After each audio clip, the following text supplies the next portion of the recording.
Hey, what it do, y'all? It's your boy E2 Blue coming back at you again. And it is Tuesday. Cowboys, well, we know the rookies are there. Some select veterans are there. We are seeing some resemblance of football. The kids are in the building, baby. Players are in the building. Some staff members are in the building. I know that things are not normal. Things are definitely different around the Star in Frisco. I can only imagine what it's like out there right now. Having to prep for this whole COVID season, if you will. Players coming in, getting their tests done, getting their physicals, getting their uniforms fitted, things of that nature. Some players that need rehab work, they're coming to get their rehab and things of that nature with the medical staff meeting with them as they normally would do. Couple of updates. So the Cowboys waived 2 players. They waived running back Jordan Chung and defensive tackle Garrett Marino. They put them on a non-football injury list or whatever, for whatever reason their issue is. So they waived them. So that's 2 guys right there out. There's 4 altogether right now. Because there's 2 guys that opt out. And those guys that opted out for the season, so if you guys didn't know, the NFL, they allowed, with the collective bargaining agreement, they allowed some players, well, all players didn't want it, but to opt out if they felt. So with them opting out, I didn't understand the whole opt-out thing. I was like, if you're a player that's on a bubble, if you're a player that's undrafted, if you're a player that's on a 1-year contract, if you're a player that's on the last year of your contract, why would you opt out the season? But, and because I want to know what the terms and the stipulations were as far as, what they were allowed and what they get as far as opting out. So here are the things, right? So there's 2 different categories. There's a high-risk opt-out and there is a voluntary opt-out. So the high-risk opt-out are the ones that the players that literally are important, like your starting caliber, your core players, like your starting running back, starting quarterback, just your starters in general. Those are high risk. So if those guys were to opt out, they would get a $350,000 stipend for the year, and basically their current contract just carries over to the next year. So it's almost like the year didn't happen for them. A regular voluntary guy is $150,000 stipend, and their contracts carry over. So in particular, the 2 guys that opted out for us was veteran cornerback Maurice Canaday and undrafted rookie Stephen Guidry from Mississippi State. Now, both of their situations are different. So for a guy like Maurice Canaday, he's a veteran, so he's on the voluntary list. So he would get the $150,000 stipend for the year, and for his opt out. And then basically his 1-year contract just pushes to next year. So the Cowboys still have his rights for next season. Now, Stephen Guidry, he's an undrafted rookie. Now, undrafted rookies are not eligible for a stipend. They don't get any money. They don't get $150. They don't get $350. They don't get Nathan. All right? They don't get nothing. So with that being said, I really don't understand why he's opting out. Now, I get it, for safety, whatever, but like I said, if you're doing what you're supposed to do, and you're going home, going to the facility, and you're not hanging out, you're not doing things, you're making sure that you're keeping your hands sanitized, you're washing your hands, you're not, hanging out with a bunch of different people that, outside of what you're doing with your team and things of that nature, you should be all right. Just like the rest of the players, you should be all right. But if it were me, though, if I was an undrafted rookie, I'm playing. Like, I'm trying to get this roster spot right now. You know what I'm saying? Now, I get it that they'll hold them to the next year, but we don't even know what's going to happen. You know what I mean? Like, everything is unknown right now. So I don't know. For me personally, I just feel like I would be the one to want to be there with my team. That's just how I feel about it. Now, I mean, because you're not getting paid. So you're an undrafted rookie coming out of college. So you ain't been paid.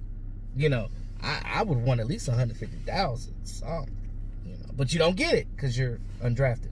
So at least get your contract, which would be probably that or a little bit more as an undrafted guy. So why not? You know what I'm saying? I don't know. I don't know. Everybody's different. Maybe he's got some kids at home or something. I don't know. I get it. I mean, I'm not hating anybody for opting out. I'm not, because again, that's just how they feel. So I'm not mad at it. I'm just saying, like, everybody has a different mindset when it comes to this whole thing. Now, with those guys, so that's 4 guys off your list of the 90. So, they definitely have to get to 80 players by August 16th. So with that being said, that's 4 off your list right there. So as far as training camp goes, starting, there are 2 guys that they put on the PUP list, the physically unable to perform. That's Tyrone Crawford and Dontari Poe. Now, don't be worried, because they are going to play. They are going to be involved in training camp, but just not the start of it. So these guys are going to get an opportunity just to, get in with the rehab, get in with the medical staff, get their x-rays there, make sure everything's straight with them. Tyrone Crawford had his hip surgery last year. Dontari Poe, if you don't know, because he's new to the team, obviously, he got injured with the Panthers last year. He got his surgery in last November, for tearing his quad. He tore his quad. So, that takes, I'm pretty sure he's healed from that and feeling much better, but they just, precautionary reasons, they don't want to push these guys too far. They're veterans. So they look at it like this. They're going to get these guys the ample amount of time to get what they need done, as far as like their rehab and things of that nature. So don't be worried when you see these guys come up on the PUP, because again, they will eventually be in training camp, because they can be activated at any time by the team. So that part doesn't matter. So, you got your young guys, two young guys that are already waived. You got, the PUP guys, and then you got the 2 guys that opt out. Now, hopefully we don't get any important players to opt out. Now, these guys that opt out, like Maurice Canaday and Stephen Guidry, both of those guys are guys that I look at and I'm like, okay, well, they're bubble guys anyway. They're, we got Stephen Guidry, undrafted, so we got plenty of wide receivers on the roster anyway, and ones that are fighting for a spot. So maybe it's good for him not to be here, because maybe he's like, maybe he looked at it, was like, you know what, I'm not gonna make this roster anyway with all these wide receivers on here. Let me wait till next year. Maybe that's what he's thinking. I don't know. But as far as Maurice Canaday goes, there's a lot of cornerbacks on the team too, so maybe he's like, oh, I'm probably gonna be the odd man out. But I mean, it does give them an easier opportunity to figure out who's gonna play and who's not, because again, we had a stable of cornerbacks on this roster that we got in the offseason. So that room is filled up already. So maybe that's what Maurice Canaday was thinking as well. He was just like, but none of those guys I look at, I'm just like, I'm not too worried about it. Now, Maurice Canaday is a guy that's, he's a core special teamer. He was drafted by the Ravens in 2016. I think he played with the Jets for a little while too. So he's definitely like one of those core special teamer type of guys. So, he's definitely good to have on the roster, when you need special team work and things of that nature. But yeah, so we'll have his rights for next year. So that year will get pushed back to the next year, so he can be able to, come back and compete for next offseason. Now, Antoine Woods finally signed his tender, his exclusive rights tender. Now, I could have swore that he did this earlier in the offseason. I thought he did, but I don't know, because I feel like we've been talking about that forever. But I don't know why it took him so long to sign it, because that's kind of rare. Normally, when a guy has exclusive rights, you can't negotiate that. There's nothing that you can argue with the team about. So it's just like, you just sign that or you don't play at all. So, you're buying by the team. You got to sign it. So, whether you like it or not. But, if he plays well, I'm pretty sure that they'll re-sign him next year. I really like Antoine Woods. I like what he brings to the table. You can tell we got gashed up that middle when he wasn't playing and when he wasn't healthy and when he was injured. So you got to look at, like, his situation. Like, he's definitely, like Tyrone Crawford, he means a lot to this team, whether you realize it or not. But I like Antoine Woods a lot, so I'm glad that, he's finally signed up and ready to go. Hopefully they can get him a legitimate contract next year. Now, you look at what we have with so far. I'm just happy and hoping that we have a COVID-free season. I know that some players are going to get it here and there along the line, but I do like the fact that they're jumping aboard and being proactive with it, and basically just like, okay, let's go ahead and get these tests done. We're going to get these tests done daily, and as things go by and if the numbers start going down and we don't have a whole lot of people doing it, then we'll do it every other day, once a week, so on and so forth. So hopefully there's an end to this thing, because like you said, I'm just like a lot of you guys, I'm tired of hearing it, tired to talk about it. I wish it would just go away. I really do. I'm tired of wearing masks everywhere I go. I got like so many of them in the car. I got a Cowboys mask. I got like 3. I got like this one. I got some other thinner ones. I got my fraternity mask. I have so many masks. Like I got one for every day of the week. It's like I got one to match every outfit. You feel me? You know, you gotta match the mask with your outfit. You know what I'm saying? You gotta be getting with it, get it with it. You know what I mean? But y'all didn't come here for that. Anywho, let me know what you guys think about this upcoming season. What are your feelings like? If you're nervous, afraid, whatever have you, like I am, like trying to figure things out. I'm just glad to hopefully see a game.